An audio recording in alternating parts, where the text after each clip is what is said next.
Welcome to my channel cooking with মানসী।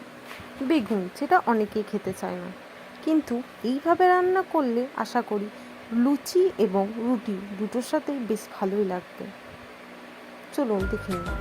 কড়াইয়ের মধ্যে হালকা সর্ষের তেল দিয়ে ফোড়ন হিসেবে কালো জিরে ও গোটা জিরে দিয়ে দিতে হবে।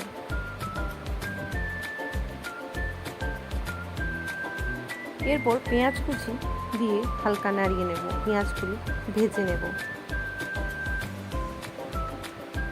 তারপর পেঁয়াজগুলি লাল লাল ভাজা হয়ে এলে তার মধ্যে লম্বা লম্বা করে কেটে রাখা আলুগুলি দিয়ে ভেজে নিতে হবে।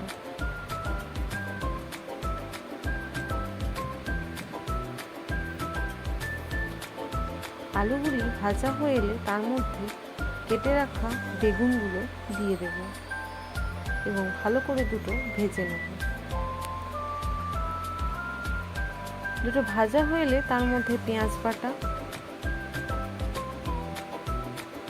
নুন, স্বাদ মতো নুন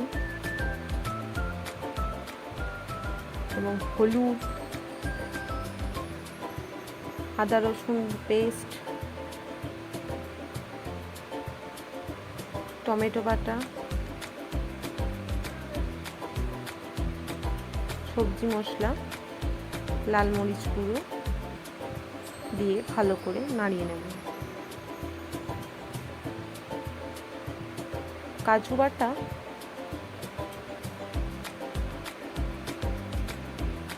দিয়ে ভালো করে নাড়িয়ে কষতে থাকতে হবে এবং হালকা কষা হয়ে এলে বা জল দিয়ে দিতে হবে।